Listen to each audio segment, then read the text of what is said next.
Fala galera, tudo certo, moçada? Tudo tranquilo? Aqui é o Wanderson A7 do canal Química Tonight. Galera, nesse vídeo eu vou resolver para vocês a prova da UEPG PSS de 2023, etapa 2. Vamos lá? PSS de 2023, etapa 2, provinha da UEPG.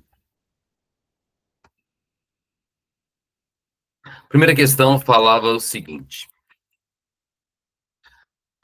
eletrólitos são substâncias que, ao serem dissolvidas em água, sofrem dissociação ou ionização. Só para lembrar, dissociação quando a substância já é iônica. Ionização quando ela ainda não é iônica. Ficou claro?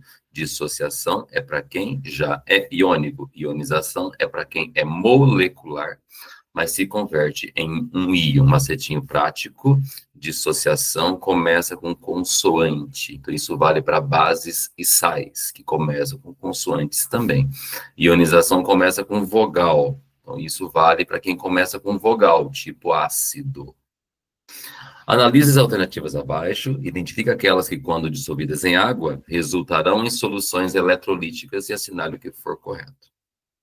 Vou minimizar a telinha para eu rabiscar aqui. Primeira substância, cloreto de sódio. E aí?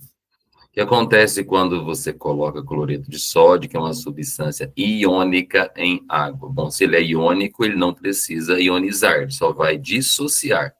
Vai virar Na+, Cl-. Deu origem a íon? Deu. Vai conduzir corrente? Vai. A solução será eletrolítica? Perfeito. Amônia. O amônia tem um comportamento um pouquinho diferente. Ela nem parece ser um ácido, uma base, um sal, nada disso. Mas a amônia, quando você borbulha ela em água, ela forma uma base que é fraca, na verdade. Que base seria essa? NH4 mais OH-. Você está vendo o íon? Eu estou. É pouquinho, porque ela é uma base fraca, tá? Hidróxido de amônia é uma base fraca. Mas tem íon? Tem. Poderia acender uma lâmpada e conduzir corrente? Poderia. Pronto. Cloreto de hidrogênio é o nome mais sofisticado do ácido clorídrico, tá? O que acontece quando você coloca o ácido clorídrico em água? Ele dissocia? Não, esse não é o nome correto. Como ele é covalente, o nome do processo é ionização. Ele se converte em íons. O nome do processo é uma ionização. Diferente do primeiro, que era uma dissociação. Mas produziu íons? Sim, se produziu íons, a solução vai conduzir corrente. Pronto. Agora, a glicose, ou monossacarídeo de maneira geral, eles não têm essa propriedade de dissociar e nem de ionizar, portanto, jamais vai conduzir corrente elétrica. Então, 4, 2, 1, a somatória deve ter dado igual a 7, que sou eu, inclusive. Beleza? Vamos para a próxima. Questão 18 diz assim: analise as alternativas abaixo e, em relação à química de polímeros, assinale o que for correto. Minimizando aqui. Todos os polímeros utilizados comercialmente são de origem sintética. Então, mas quando você compra amido de milho, maisena, que é o nome que você conhece lá no mercado, é um polímero utilizado comercialmente, e o amido é de origem natural. Ah, mas amido é polímero? Sim, amido é um polímero de alfa-glicose. As proteínas do seu corpo são polímeros, entendeu? São poliamidas. Então, todos os polímeros são de origem sintética? Não, tem um punhado de polímeros que eles são naturais. PVC é a sigla utilizada para policloreto de vinilo. É verdade isso, Wanderson? Pior que é verdade. Mas vou mostrar rapidinho para você um negócio aqui, ó. Eu vou desenhar para você o cloreto de vinilo, é bem rápido aqui, ó. Esse radical que está na lousa, por enquanto, é o vinil. Se colocar um cloro aqui, vira cloreto de vinila.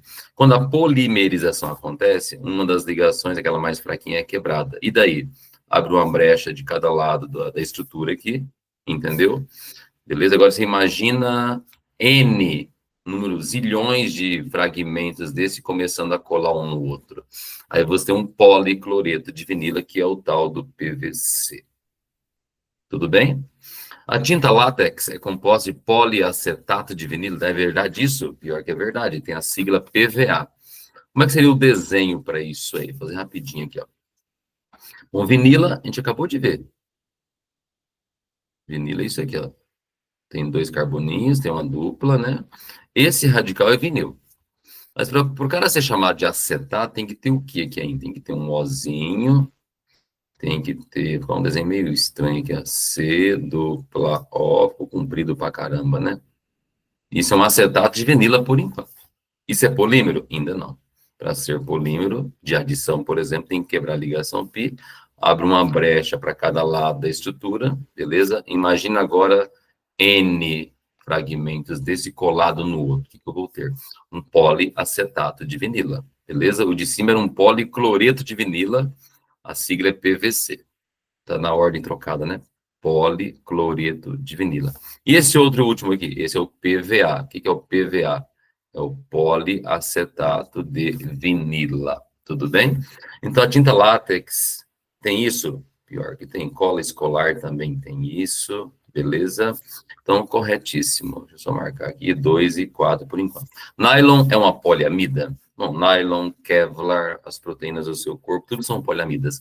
Como é que se representa uma poliamida? O jeito genérico seria isso aqui, ó. O que toda poliamida vai ter? C dupla O N. Aqui às vezes vai ter um Hzinho, né? Ó, a estrutura assim bem genérica de uma poliamida é isso aqui. O que esse desenho que você está vendo? Isso é uma amida. Se eu tiver um punhado delas, agora eu tenho uma poliamida. Se eu tivesse vários éster, teria um poliéster. Então, o nylon é um exemplo de poliamida? Verdade, é um exemplo. 8 mais 4 mais 2, a somatória deve ter dado 14. Beleza? Vamos para frente. Questão de número 19 diz assim. Sobre as características estruturais e a nomenclatura dos compostos orgânicos, assinale o que for correto. O composto propan-2-ol, ele é chamado usualmente de álcool isopropílico. O que é propan-2-ol? Prop, 3 carbonos, propan, ligações simples, no carbono 2 tem um álcool, confere, isso é propan-2-ol. O apelido é álcool isopropílico? É, mas por quê? Porque você consegue distinguir, verificar nele o grupo isopropílico. O que é o grupo isopropílico? Isso aqui, ó. Esses 3 carboninhos, mais uma valência livre bem no carbono do meio, se chama grupo isopropílico. Então, primeiro item, verdadeiro. Ácido 3-metilbutanóico é um ácido carboxílico de cadeia ramificada e saturada que apresenta a fórmula molecular C5H10O. Perdão, C5H10O2. O que é butanóico? But quer dizer 4 carbonos. É isso. Butan, ligações todas simples. Óigo quer dizer que na extremidade você vai ter uma dupla O e um OH. Ácido, né? 3-metil, no carbono 3, que deve ser esse aqui, você vai ter um metil pendurado. O que é o metil? CH3. Se colocar só C, já dá para ter uma ideia legal. Pronto. Aqui textura bem resumida, né? Não vou ter que colocar tudo porque ele pede a fórmula molecular. Pronto. Completei com os hidrogênios, a parte vocês dominam. Vai lá, qual é a fórmula molecular para isso aí? Quantos carbonos você está vendo? Tem 5 carbonos. Quantos H você tem? Se contar todo, deve ter dado 10 mesmo. E o que mais você tem? 2 oxigênios. Portanto, a fórmula molecular seria C5H10O2. Verdade. Só faltou conferir uma coisa aí. A cadeia é ramificada? Sim, porque esse carbono aqui é terciário. Ela é saturada? Sim, porque entre carbonos só tem ligações do tipo simples. 04, o composto chamado 2,2,4-trimetilpentano, que é um apelido de isoctano, inclusive, apresenta em sua cadeia carbônica um carbono secundário, um terciário, um secundário e 5 primários. Vamos desenhar isso? Ele falou 2,2,4-trimetilpentano. Você começa pelo último nome. Pentano é isso. Ligações de que tipo? Tudo simples. 2,2,4-trimetil. No carbono 2 tem um metil. No carbono 2 tem um metil de novo. No carbono 4 tem outro metil. Confere. A estrutura assim, o esqueleto carbônico está pronto. Nem precisa colocar hidrogênio, que ele só perguntou os tipos de carbono, né? Vamos classificar esses carbonos. Da ponta, primário, primário, a outra pontinha aqui de cima, primário, primário, primário. Tem 5 primários. Secundário, só esse. Por quê? Está ligado em outros 2 carbonos. A direita dele, terciário. E o único que faltou? Quaternário. Então, confira. Tem um quaternário, um terciário, um secundário e 5 primários. Eu acho que bateu. Show de bola. A propanol é um composto orgânico volátil. O que é volátil? Ao contrário, vem cá, sobrinho. Não, não é. Volátil quer dizer que evapora muito rápido, muito fácil. empregada como solvente, vocês usam para remover esmalte da unha. Do dente não, né? Que apresenta em sua estrutura o grupo carbonila ligado a um carbono secundário da cadeia. Vamos ver se é verdade. Prop quer dizer o quê? 3 carbonos. Propan, ligações todas simples. Ona, quer dizer que vai ter uma dupla O e tem que ser um carbono que não seja da ponta. Pronto. Isso é propanona. Vou só completar os hidrogênios aqui. Nomes possíveis: propanona, dimetilcetona, cetona dimetílica. Qual o nome comercial que você usa para isso aqui lá na loja de cosméticos, na farmácia, sei lá, no mercado? Acetona. Pronto, removedor de esmalte. Pergunta se ele tem o grupo carbonila. O que é carbonila? Carbonila é esse grupo aqui, ó. A dupla O. Está ligada num carbono secundário, um carbono do meio? Pior que é verdade. Nosso item está show de bola. Só uma curiosidade: se a dupla O estivesse na ponta da cadeia, aí não seria cetona, aí seria um aldeído. A propanona é volátil, evapora muito fácil. Deixa um frasco de acetona aberto para ver. Logo ele desaparece. É um solvente? Sim, um solvente que remove esmalte da unha. Apresenta carbonila? Apresenta no carbono secundário, que é do meio do segundinho ali? Verdade. Perfeito. Então a resposta vai dar 15. Pronto. Beleza? Vamos para frente. Questão de número 20 diz assim: considere as reações químicas descritas a seguir, envolvendo compostos orgânicos, e cenário que for correto. O principal tipo de reação química ocorre com os compostos chamados de alcanos. Alcanos é o cara que não tem ligação dupla. É a reação de adição, na qual rompimento de ligação pi. Pera, mas o alcano não tem ligação pi. Quem tem ligação pi é o alceno. Tudo errado. A partir do composto etanol, sob condições específicas para cada reação, é possível obter tanto hidrocarboneto por meio de desidratação, como um ácido carboxílico por meio de oxidação total. Será que é verdade isso? Vou desenhar para você o etanol aqui, ó. Etanol, você de repente decorou como sendo CH3, CH2OH. Eu vou desenhar um pouquinho diferente aqui, ó. Isso que está aqui é etanol. Quando você aquece o etanol na presença de um ácido sulfúrico, aquece a cerca de 170, 180 graus, não precisa decorar esse valor, pelo amor de Deus. O que acontece? Você consegue eliminar a água dele. Mas a água sai de onde? Da torneira? Não. De um hidrogênio e de uma hidroxila que são vizinhas. O que forma aí? H2O. O que mais que forma daí? Eu desmontei o álcool. Você forma um CH2, CH2. Quando está faltando ligação, é que vai surgir uma pi. Surge uma pi. Opa. Ô, Jesus, fiz caca, pera um pouquinho, voltei. Bom, pronto. Beleza? Deixa eu apagar, ficou meio estranho aqui. Ó. Quero que você entenda que vai surgir uma ligação pi. Quando surge a ligação pi, esse tipo de reação não é eliminação. Mas como você eliminou água, ela tem esse nome especial de desidratação. Então você fabricou o quê? Eteno. Que tipo de reação? Desidratação. Ele está falando o seguinte, que você consegue produzir uma outra coisa também. Você pode fabricar um ácido carboxílico por meio de oxidação total. E aí? Essa reação acontece quando o vinho azeda. O vinho tem bastante álcool. De repente, se ele não ficar bem fechado, ele pode oxidar parcialmente, virar aldeído, etanol. E se ele continuar oxidando, ele chega no degrau máximo, que é o quê? Que é o etanóico, que é a mesma coisa que o ácido acético, que é o cara que está presente no vinagre. Então, etanol pode virar eteno? Pode. Etanol, se for oxidado, pode virar vinagre, ácido acético? Pode também. Então, está certa essa afirmativa. Beleza? Então, correta. A hidratação do composto 2-metil-but-2-eno em meio ácido ocorre segundo a regra de Markovnikov, dando origem ao 2-metil-butan-3-ol. Vamos conferir? O que você entende por 2-metil-but-2-eno? Como é que desenha isso? But, são 4 carbonos. But-2-eno, dupla no 2. Nesse mesmo carbono 2, você tem o quê? Um metil pendurado. Seria alguma coisa assim. Confere? Se quiser completar, CH3, aqui tem um CH, e na outra ponta tem um CH3. Ele pediu para você, cadê? Hidratação. O que é hidratar? Tá com a água. Eu escrevo água de um jeito um pouco diferente assim, tá? Fica mais fácil. Perdão que eu esqueci de desenhar o CH3 da de cima, né? Rapidinho. Então, nós vamos tacar água. Tem que ser na presença de um ácido, porque senão o hidrocarboneto nem dissolve na água, né? Quanto menos reagir.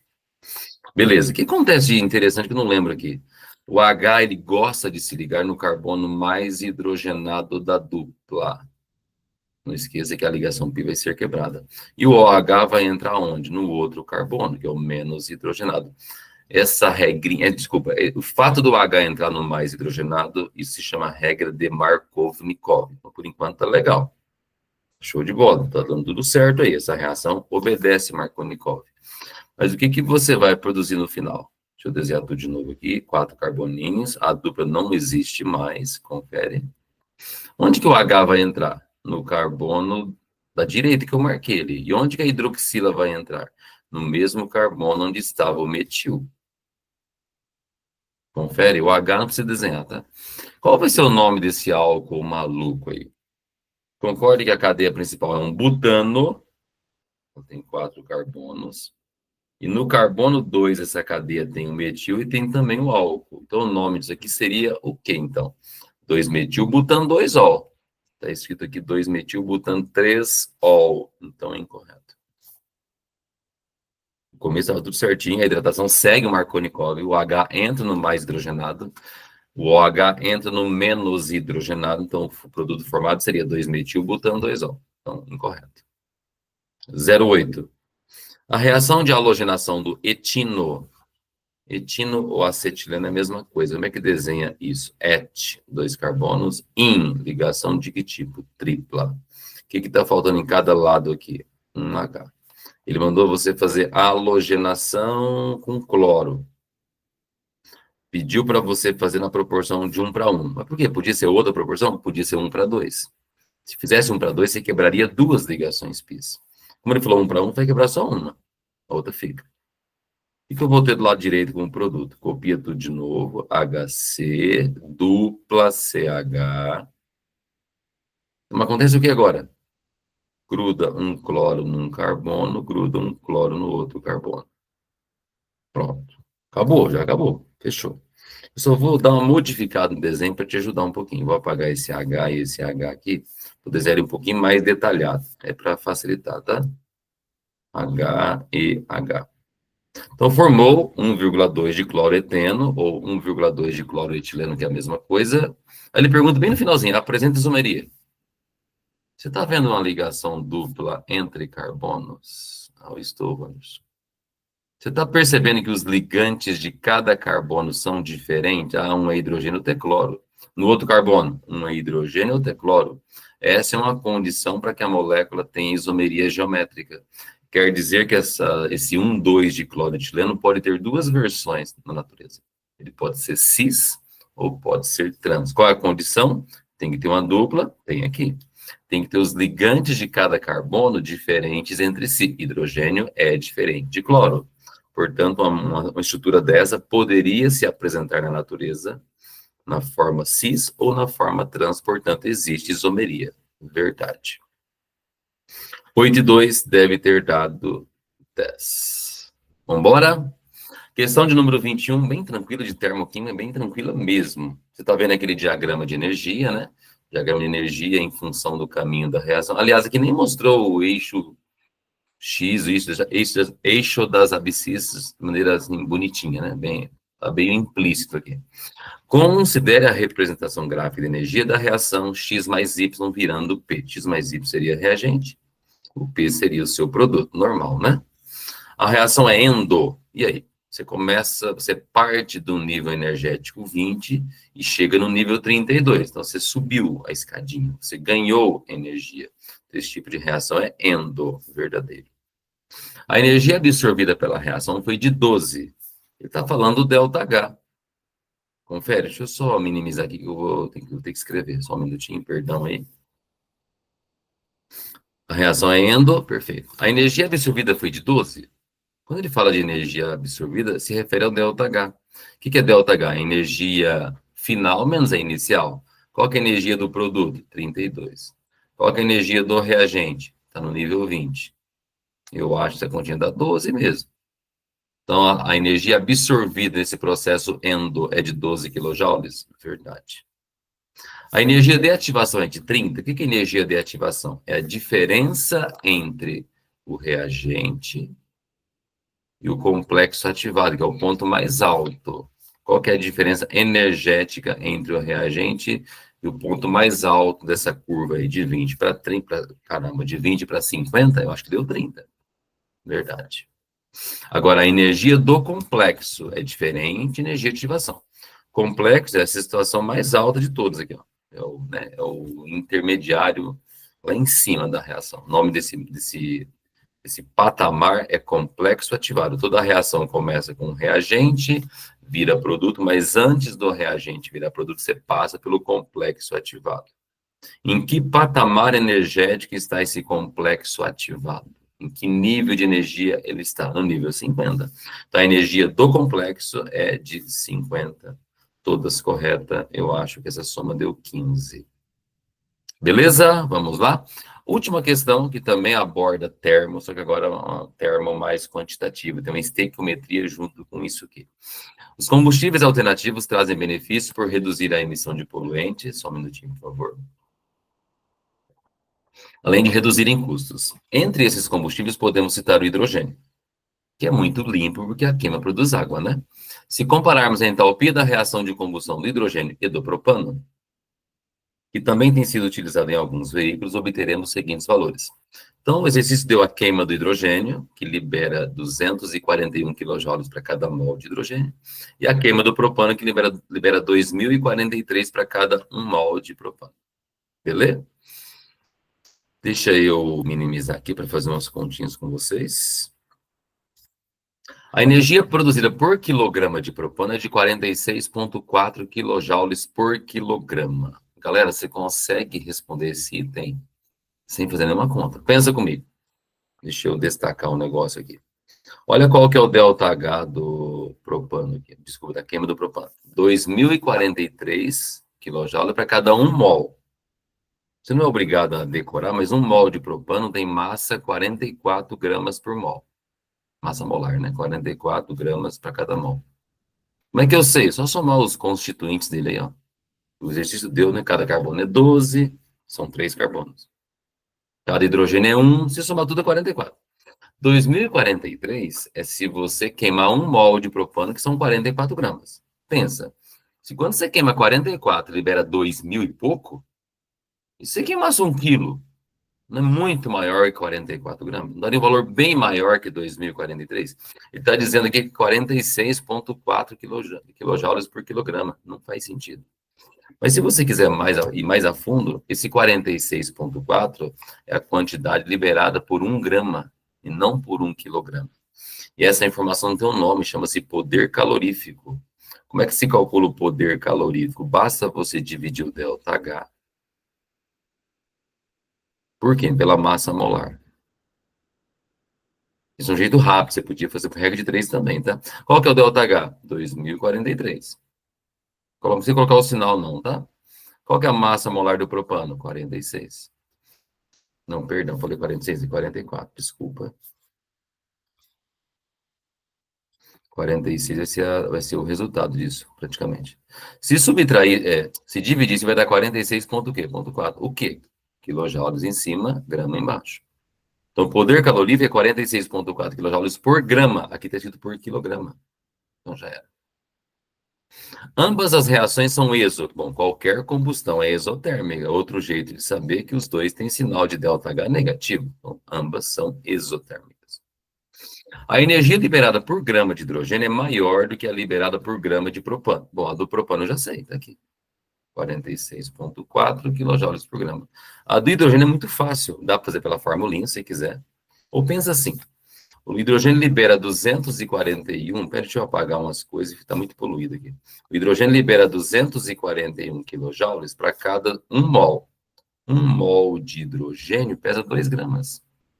Se ele libera 241 para cada 2 gramas, para cada 1 grama seria quanto, então? O seu poder calorífico respondendo de maneira direta. Wanda, só fazer metade, 241. Que eu acho que vai dar 120, opa.